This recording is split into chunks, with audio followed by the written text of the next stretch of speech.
तो अब बात आती है कि जी एक पौधे में हम अब सुधार क्या करेंगे। सबसे पहले तो इस बेंडिंग के बारे में मैं बता दूं, कभी भी ऐसी बेंडिंग ना करें। बेंडिंग का मतलब इन्होंने करी जी ऐसी ऐसी करी ना जी, ये रिंग पड़ा था जी यहाँ पे। अब आपको देखना पड़ेगा कि इसमें गलत स्टेनिया कौन कौन सी है। अगर हम देखेंगे ये और ये ना लगभग 50% के आसपास आने वाली है ना जी, मतलब अगले साल तो ये डेफिनेटली आएगी। इस साल हमने चिन्हित करनी है 2 शाखाएं, एक ये और एक ये, एक उड़ी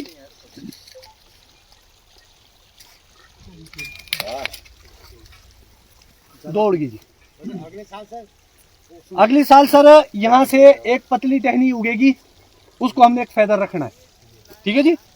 ये भी ये देखो काटा था इन्होंने, मगर ये टहनी को अपराइट जाने दे दिया। उससे क्या हो गया, काम करना पड़ता आपको 4 से 5 साल तक।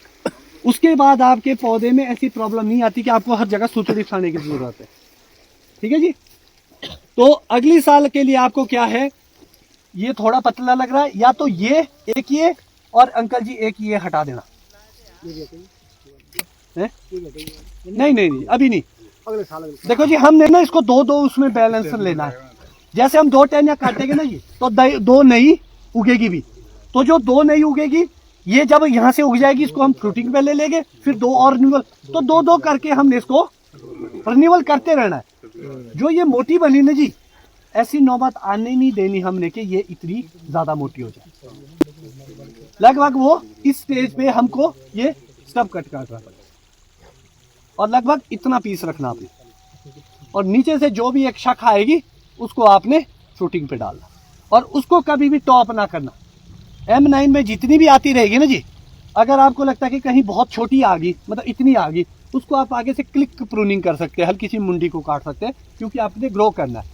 और कैंची का ध्यान रखें, जब भी आप किसी टहने को काटते हैं ना जी, मतलब नई वेजिटेशन को जब कट करते हैं, इसका मतलब होता है कि आपको वहां पे ग्रोथ चाहिए। मान लो मैं इसको काटता हूं, इसका मतलब है मुझे ग्रोथ चाहिए। अब हमें तो चाहिए नहीं थी, तो जहां आपको ग्रोथ नहीं चाहिए वहां आप इसको काटना नहीं, उसको छोड़ देंगे आप, ठीक है जी। अब अंकल जी आपका काम है इस पौधे में, सबसे पहले तो जी ये बिल्कुल ना रखे आप, स्ट्रॉन्ग हो गई लीडर के साथ कंपटीशन, और लीडर काटने की जरूरत नहीं। अब आपको जब इसने अपना डिस्टेंस ले लिया ना, तो ये हो गया इसका काम, ये पूरा हो चुका आपका पौधा। अब आपका काम क्या है, सिर्फ मिस्टेक क्या हुई इस साल कि जो यहां से लेकर यहां तक ये ब्लैंक था ना जी, ये 2 तो काट के किया, एक टूट गया हमारे पास 3, अदरवाइज यहाँ पर कोई 5-7 फेदर होने चाहिए थे, टहनियां निकालनी थी। अब इस साल आपको नॉचिंग से या लेटेक्स पेंट के साथ PGR से इसमें टहनियां निकालनी है। अब काम ही टहनी का, यहाँ से लेकर टॉप तक आप उसमें टहनियां निकालनी है। तो जो फेदर्स आएंगे आपके, तब जाके इसकी पूरी कैनोपी बनेगी। अब ऊपर नहीं काट रहा है, अब इसमें काम रहेगा फेदरिंग का। जितने भी आपने ये मोटे मोटे रखे, ये आपको सारे ही काटने पड़ेंगे। अब ये देखिए नॉचिंग जी, जो आंख है, आंख के ऊपर आप क्या करेंगे, लोहे काटने वाली एग्जाम ब्लेड से ना जी कट मारेंगे। मारना कब है, जब आपके यहाँ पर शुरुआत हो जाएगी ना पत्ती की, सबसे पहले कट आएंगे ना, ये सोचो आप मार्च लास्ट में आती होगी, अप्रैल या अप्रैल में आती होगी, फर्स्ट मार्च में आ जाती है। तो मार्च में आपने ये नॉचिंग कर देनी है, जैसे इसी पे यहाँ पे, जैसे आंख के ऊपर। हाँ जी, बस आंख के ऊपर से आपको ऐसे करके इसमें कट कर दें, जहाँ आपको थोड़ी चौड़ी आरी यहाँ पे चाहिए, आरी से ना बस आपने कुछ नहीं देखना, यहाँ रखना, ऐसा मार देना, बस ये कट गया। ऐसे अंदर कैमियम लेयर तक कट गया ये, और यहाँ पर फेदर फट जाएगा।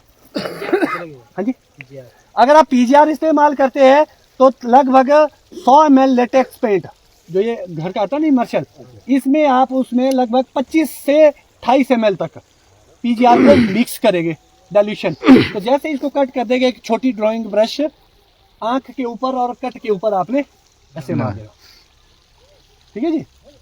तो अच्छा जी, जो ये 2 साल की है इसमें इतनी जरूरत पड़ेगी, मगर जो आपकी सिंगल ईयर है ना ऊपर, नई साल की ग्रोथ। इसको तो आप अगर डायरेक्ट ही करेंगे, इसमें लेटेक्स पेंट भी लगाएंगे तो पीजीआर के बिना ही फाड़ देगी। तो इसीलिए क्या होता है जी, उसकी जरूरत ही नहीं। जब पहली साल में ग्रो कर रहा है ना, साथ के साथ नॉचिंग करते रहो इसमें, तो आपके ये सारी फेदरिंग आ जाएगी। यहाँ भी जी ये गलत तरीके से काटा था और ये खड़ा हो गया।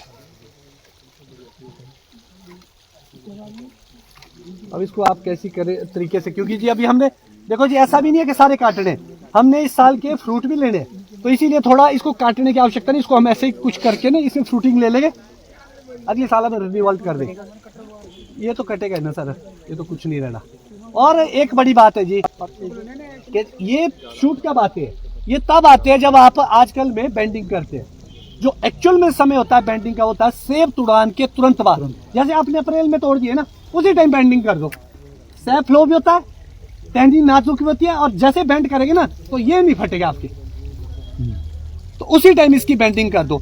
अब तो क्या होता है, जब ना कड़ू से आते हैं ऐसे ना जी, तो बेंड करने के लिए ना जी, एक तो यहाँ पर ऐसे डब्ल्यू आता है, डब्ल्यू ऐसे करके फंसाते हो उस डब्ल्यू को, ऐसे करके, सॉरी ऐसे, और ये ना यहाँ से एंगल ना बाहर को जाता है, उससे तार के बनते जो ये हार्ड वायर ऐसी, इसके चाहिए यही हाँ बड़ा है ना।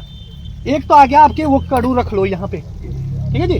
दूसरा रख लो एक ऐसा और ऐसी तार, तो यहाँ से जैसे इस तार से ना, इस तार से इसमें, ऊपर वाले फेदर इसमें आ जाएंगे, ऊपर वाले इसमें आ जाएंगे, यहाँ हुक हो जाएगा, ऊपर टहनी में हो जाएगा हुक ऐसे, ठीक है जी। तो वो भी आप इस्तेमाल कर सकते हैं जी। 2 टहना हटा के खुला हो गया ना पौधा। इसमें कौन कौन कटेंगे सर? इसमें कुछ नहीं कटेगा, काटेगा तो भागेगा।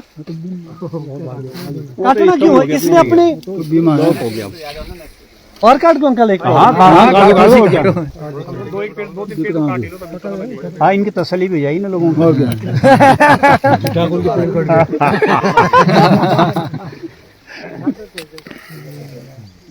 जो चीज कटनी होती कटनी और वो तो आप नहीं काटोगे तो कल नहीं जी, कल तो परेशानी का सबब है। नहीं कल अभी तो प्रोनिंग होनी, तो काटेंगे प्रोनिंग वाले, अब उल्टा काटेंगे तो सही। और इसको ना जी सीधा